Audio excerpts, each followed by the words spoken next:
Ready to ditch that default yellow and give your Roblox avatar a vibrant, new look? First, let's launch the Roblox app on your mobile device. Just tap the icon to get started. Once you're in, look for the 3 dots located at the bottom right corner of your screen. Tap those dots to open up the menu. In the menu that pops up, you'll see a bunch of options. Find and tap on the avatar option. This will take you to the avatar editor.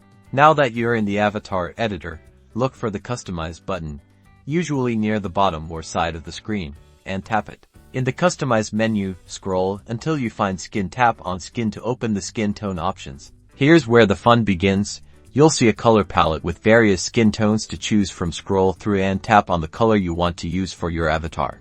Once you've chosen your desired skin tone, tap on it to apply it to your avatar. You can also change your head, torso, arms, and legs individually by selecting body and then scrolling to head, torso, arms or legs. And that's it. Your avatar now has a brand new skin tone. Feel free to experiment with different colors and create a look that's uniquely you.